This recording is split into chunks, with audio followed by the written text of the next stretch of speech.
my god, hi! Welcome to Friend Crush. I'm Amber Akilla, and this is where I talk about stuff with myself, with my friends, and with you. How y'all doing? How am I doing? Oh my god, thanks for asking. I am actually in a good place, good in the sense that it's better than I have been this year. And I think in general, like, I don't really attach myself to any specific feeling. Like, I'm definitely an emotional person, but I don't define myself by how I feel, I guess. Does that make sense? I don't know. I feel like there's too much pressure to be attached to any given feeling at any given time when people are like, how are you? And I'm like, look, maybe I'm in a depressive spiral, but in this exact moment, I'm fine. You know, I don't need to be consumed by the way that I feel. And I think my emotions are my problem. I don't want other people to worry or to think that they need to do something for me because I feel good or bad. I don't know. I'm starting therapy. I'm going to talk to my therapist about this. But I just think, generally that's how I move in the world. And I think this year, particularly the first 6 to 7 months, there was just overwhelming negativity and suffering that we were either going through or witnessing, and it became much harder to detach and be present in that kind of environment. And definitely more so for me, it's like a mental state of being than it was physical, because I, of course, recognize how lucky and privileged I am to have been able to come back to Australia and be in a really safe environment that is not heavily affected by COVID in terms of the virus itself. I mean, borders stay closed in Australia, but infection numbers are very low in comparison to other parts of the world. But of course, like, I just feel so much for any first responders or frontline workers, healthcare workers. I can't even imagine having to work in these sorts of conditions. And, you know, the mental, emotional, physical toll. I wonder, like, whether thoughts and prayers really mean anything, but I think acknowledgement is due where acknowledgement is due. So, yeah, that's something that I've been thinking about. But, yeah, it's been interesting for me, like, being back in Australia, because I pretty much graduated from university in 2017 and then left within a few weeks of my graduation ceremony. So I've never really like lived and worked in Australia before. And then it's also like a pandemic, so I'm not really working. And yeah, I don't know, just very different energies between Shanghai and Perth. It actually took me longer than it should have to really get in touch with that. I couldn't figure out why I felt like at resistance with my physical surroundings. And then I just realized that the pace is completely different, because I generally consider myself pretty adaptable to my surroundings. And I guess on like a day-to-day level, I can do that. But mentally, it was like a big adjustment to just be back and here and trying to figure out how I can do things even when I technically don't have anything to do. But I am really grateful to be able to spend more time with my family, to spend time with friends that I otherwise wouldn't be able to see on a regular basis if I wasn't here. And at the end of the day, like, this will only be a very small part of my life and our lives, something that my mum keeps reminding me of, because I think when you're young, like, you only have so much life experience to refer to, so everything like a week or a month or a year is a greater percentage of your life than when you get older. So really, I just have to think like, okay, this is a year or two where I'm not able to be... So many planes today. Why? Where are y'all going? Can you take me with you? So yeah, I look forward to the day when we can look back on this year and be like, oh my God, remember that time there was a global pandemic? But yeah, I am feeling very grateful. I have been able to recenter. I think that was something that was really difficult for me to do.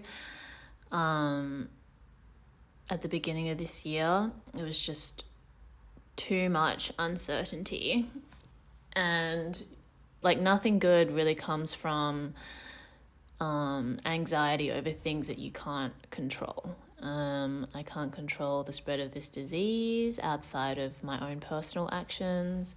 I can't control when governments will open borders again. So I can be grateful for the situation that I'm in and accept that that's what it is for now and make the most of it. So that's where we're at. And isn't it a great place to be? So today I want to talk about cultural appropriation and conversations around cultural appropriation, how my own perspective on cultural appropriation has developed over the last few years, and just like with reference to random shit I've seen on the internet in the last few weeks. So for me, I think if anyone has been following me for a while, maybe like 3 or 4 years ago, I was more vocal about cultural appropriation. I think that's because I was still in Australia and I was experiencing more like insidious and also overt racism, coupled with observing this sudden like yellow fever that everybody had caught in terms of their aesthetics, just like the use of Asian characters on club posters, in streetwear, and especially in food. I think the mid to late 2010s, there was so much co-opting of Asian food by non-Asians, or like weird internalized racism manifesting as like a reclaiming of problematic slurs. I remember seeing a cafe in Sydney called Yellow Fever, but it was owned by like a Vietnamese couple. Maybe it still exists, but it's like their way of reclaiming the exotification of Asian women, I guess. The wallpaper in the cafe is made from like newspaper cutouts of Vietnamese women or something. I mean, to each their own. But at the peak of my annoyance or outrage, And this is before I moved to Shanghai. I just kind of realized that there was nothing that I could do in terms of these like small incidences of appropriation. Because at least in regards to food, like it's just not for me. White people aren't making Asian food to sell to Asian people. They're making it to sell to other white people. And that's going to have its own place in society, whether I like it or not. And I can support Asian-owned businesses. I can try to promote and encourage people to go to Asian-owned businesses. I don't need to be like dragging other people for it. I mean, I can call it out and criticize it, but I'm not going to focus my energy in that direction because that kind of takes away from me finding my own that takes away from me learning and discovering more about Chinese culture and Asian culture by denouncing other people for their misinterpretation. Or at least I think the two things should be happening at the same time and not just constant anger and like being triggered by things that you don't really have any control over. And all of these things are symptoms of a bigger issue that is, I don't know, comes from colonialism, Western imperialism, Orientalism, and those things can't be undone just by Twitter and can't be undone overnight either. Like the foundation of our society has been built on these things in the West. So for me, I now am in a place where I'm really lucky to have been able to live in China, to travel around Asia and experience Asia as it is now, and not just like through the stories that my mum told me about her time there, or through the lens of my grandparents who haven't lived there in over 20 years. So I'm really like more passionate about learning more about China and Asia than I am about denouncing other people that misinterpret it. And I think that's a privileged position to be in, because the violence towards me as an East Asian person, is very light, I guess, in comparison to other ethnicities and racial minorities. But that's not to say that that's not to like minimize anybody else's experience of racism. I just know that for me personally, it was bad, it got bad, but it was never like I had to fear for my life. So I'm grateful for that. So one thing that I did see online a few weeks ago was a Black woman who had gotten a red ink dragon tattoo on her neck, and she'd posted a picture on Twitter being like, do y'all like my tattoo? And then you could see that she had red chopsticks in her hair. And I guess Asian diaspora Twitter or Twitter just kind of came for her. I mean, it was obviously two-sided. Like one side is saying, oh, sis, you're appropriating. And then the other side is like, why are you making this a thing? And for me, I just, first of all, like wearing chopsticks in your hair, Chinese people don't wear chopsticks in their hair. Like chopsticks are for eating, And then there are hairpins that are specifically designed to be worn in the hair that maybe look like chopsticks, but are usually decorative with like gemstones or gold and silver. They're more like ornamental. So I guess wearing chopsticks that you eat with in your hair is kind of like mimicking or mocking Asian culture through a Western lens. But ultimately, like, nobody in China right now is out here wearing hairpins on like a mass scale on a daily basis. So it's a very dated way to try to mimic or mock Chinese culture. And obviously, I don't think the girl who posted this picture was doing it intentionally, just based on the replies that she was posting. And I think her neck tattoo is really cool. And yeah, there were replies talking about like, oh, you know, the Asian community supported Black Lives Matter and then y'all are out here doing this. And I just don't think it's the same thing. Like, police brutality, systemic racism against Black Americans and people fearing for their lives is not the same as hairpins, in my opinion. And even if you are offended by a person wearing chopsticks in their hair, that doesn't mean that you should not support Black Lives Matter. I don't think creating divides between ethnic groups or minorities is progressive. So yeah, sometimes you can just like take the L, but you don't have to make a big deal about it.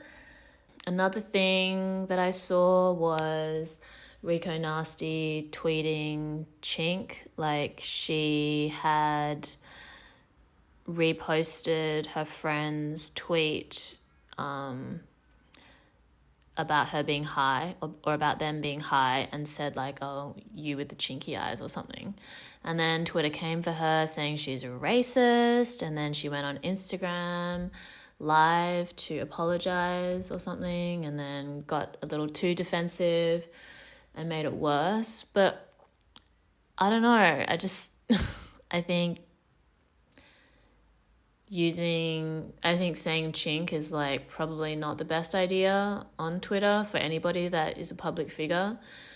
But I don't think that Rico Nasty saying that makes her a racist, period. You know, I think you can be like a quote unquote good person or a person that does good and says or does racist things, whether intentionally or unintentionally, recognizing your mistake and wanting to do better is more important than canceling somebody. And I think that women of color, Black women are held to this impossible moral standard when it comes to these sorts of things, especially public figures, because I just don't see this same energy being given towards men. And I think the ways that men are problematic in society, in the entertainment industry, are much more toxic and damaging than the ways that women are. Like, and most of the time you're not even seeing what these dudes are doing. Like, I really do feel like the most problematic people, the people that wield the most power, are not in the public eye for the most part. And the number of people or the number of women that cancel culture has tried to cancel in this year alone, and the things that they have been trying to cancel them for, it's just like, how will you ever make progress if you're going to yell and scream at women who maybe just said something a little off, maybe hadn't recognized their internalized misogyny or racism. I think most people are going to have that because society is problematic. It's been problematic. Humans are problematic. What surprises me is not that people are problematic, it's that people are only just realizing that they themselves are problematic, that the people that they look up to are problematic. And there's just such a strange dissonance in celebrity culture where people that are in the public eye are assumed to be better than the audience that follows them. And I just don't think that's the case for the most part, because even on a very basic level, like the amount of energy that it takes to pursue fame on a widespread scale or to exploit and develop a talent that leads to fame, think about how much time and energy that takes up. And for everybody else that's not doing that, you're either sipping the dumb bitch juice or you are thinking critically about different social issues. So I just think the idea that a 20-something public figure is going to know about the ins and outs of how society works and the issues that marginalized communities are affected by is just kind of, it just seems a bit ridiculous. I mean, it doesn't mean that they can't know, but I don't think that it means that they should be expected to know. I think, or at least people should just be more realistic, because yeah, this all comes back to like representation as well. I am not going to invest my whole identity into one piece of entertainment that features Asian talent and need it or require it to be an authentic and true representation of my experience as an Asian person in the West. I think it's impossible to do that. Like, I'm past the point of expecting Western media, Western entertainment to represent me and my experience or my culture like authentically from the gate.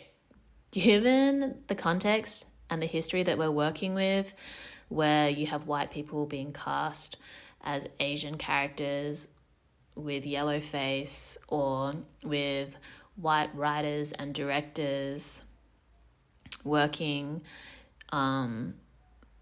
with Asian subject matter, it's just like, I think it's a journey, not a destination. And I don't think representation and diversity is about having people that will speak on behalf of a whole group of people. I think it's about allowing more people platforms to speak on their experience, you know?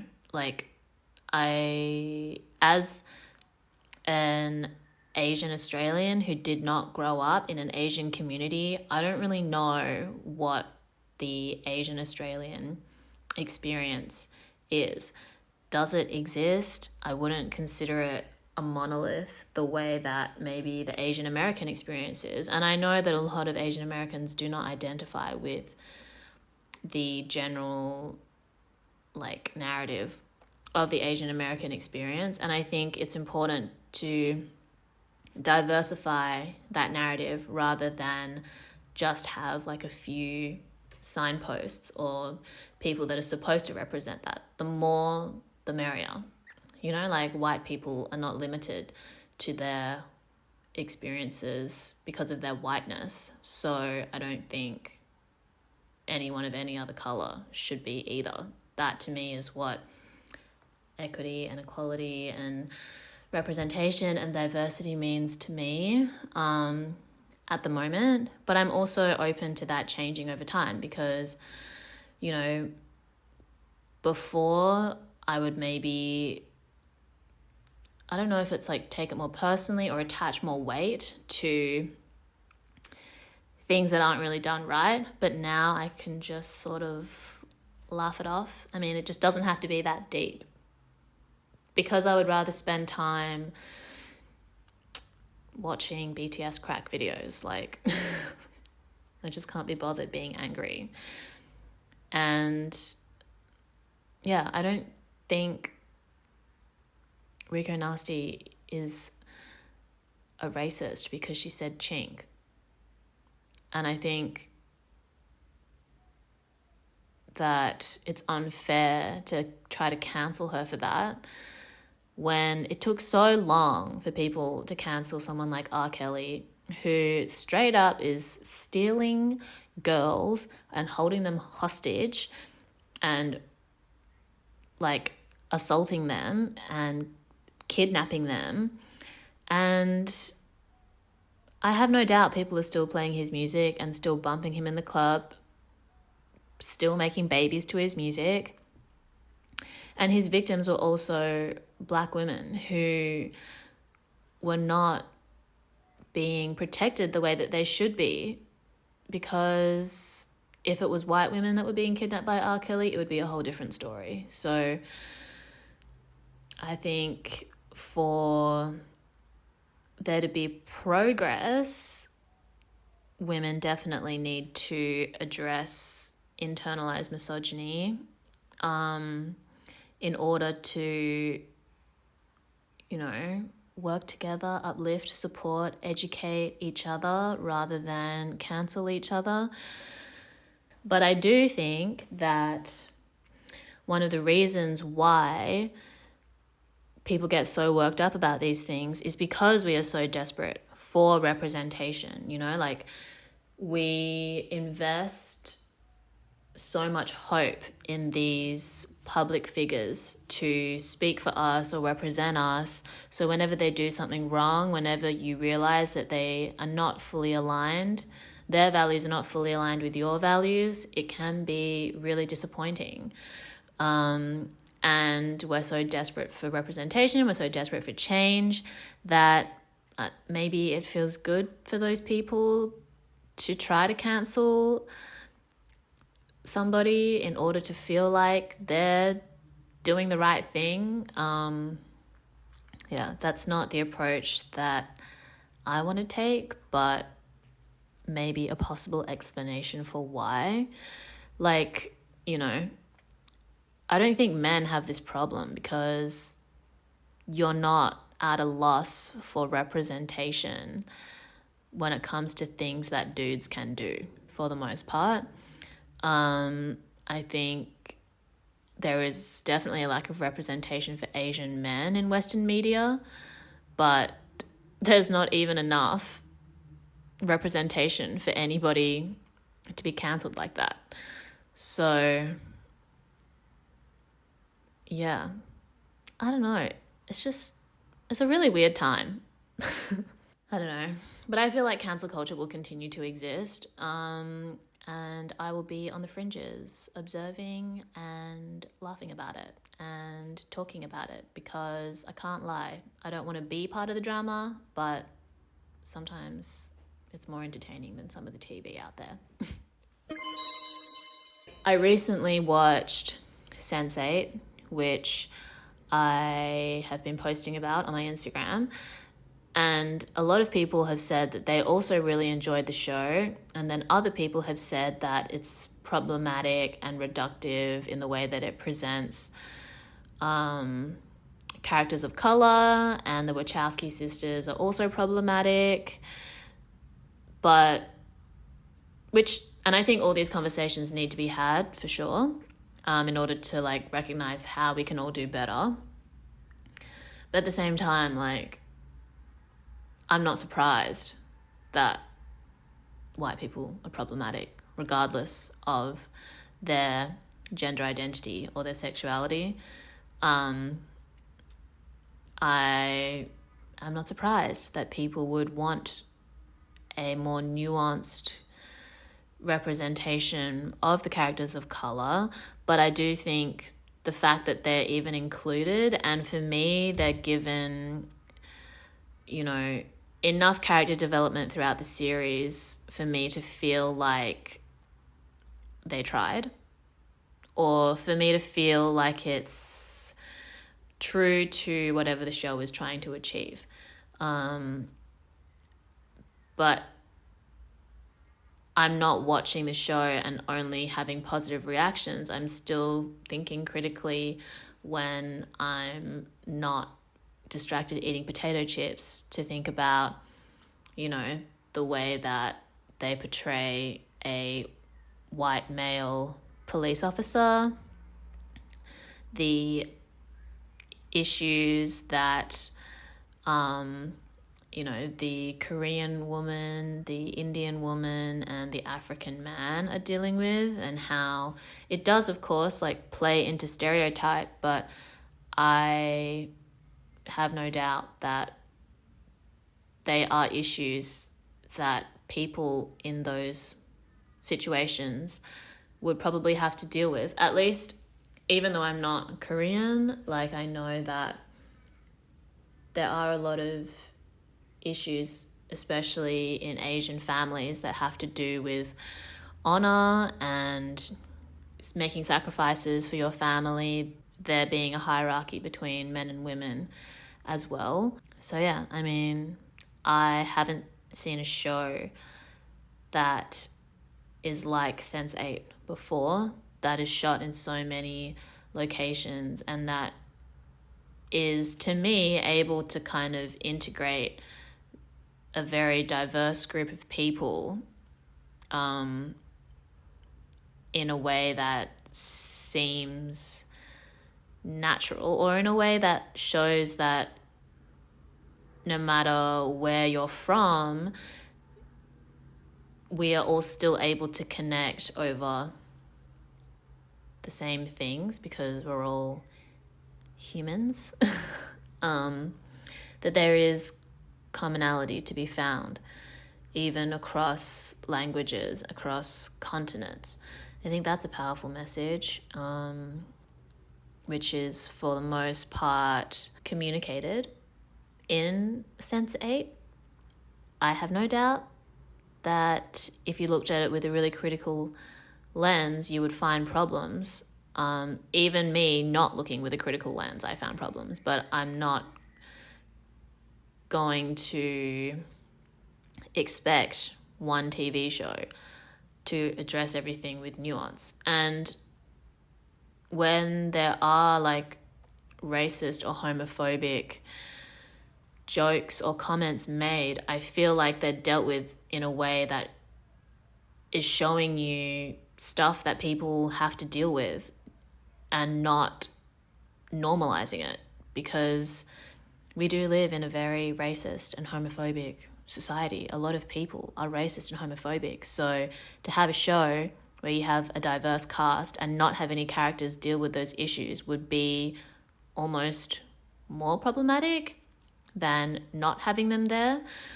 Life is just triggering, period. So I think the entertainment that we watch is going to reflect that. Obviously, the way that it deals with those things matters, but that is a case-by-case analysis, I guess. I don't know. I'm very comfortable having conflicting feelings about things, I can be good, but also crying. I can be angry, but also grateful. I can be critical, but also appreciative. So I'm comfortable in the ways that multiple realities or things can exist at once. I become uncomfortable when other people expect me to take a hard stance on something, because I think part of life is getting new information and letting go of old information. And I don't want to be defined by one opinion or one experience, because the way that I view something is going to change over time. The more experience that I get, the more insight that I get, and so is the way that I feel.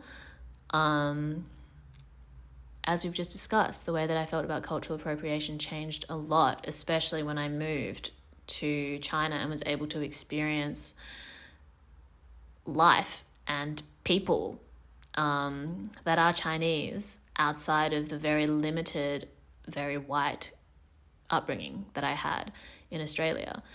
I'm, like, I don't really have a hill to die on. I just want to live in peace. So, yeah, I don't know. Like, I think everybody has problematic faves because it's just impossible to be not problematic in some way, whether to yourself or in the eyes of others,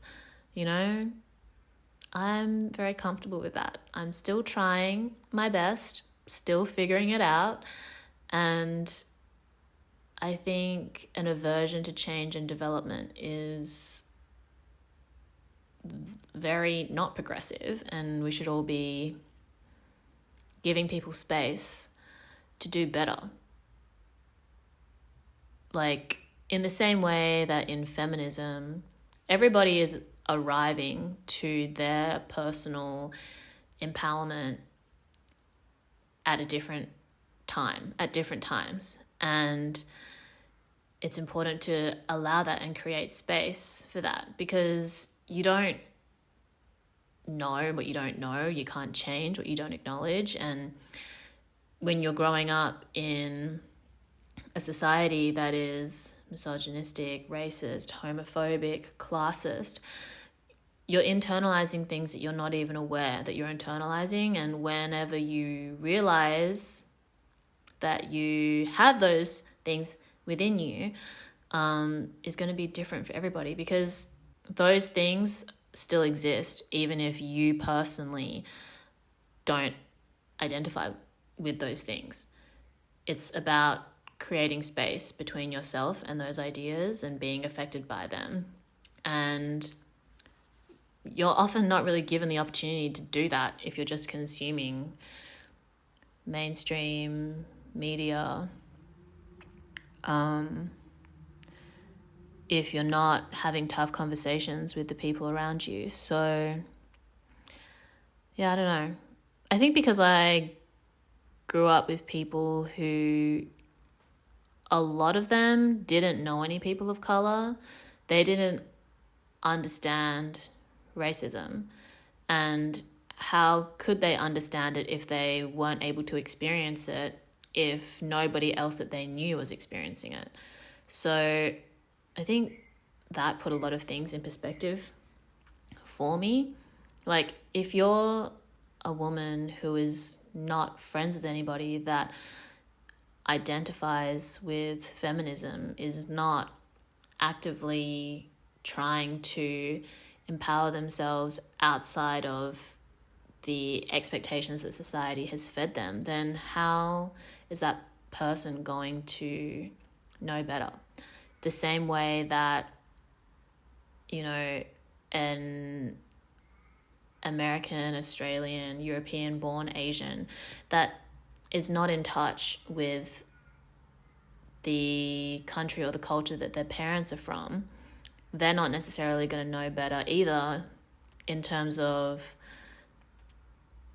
what may or may not be true to the culture that they're from, I guess. Like, I can understand why people are offended by chopsticks in hair, because they don't have a wide reference pool for what people in China are doing to their hair, I guess. I mean, I've spent enough time in China to know that it's not that deep.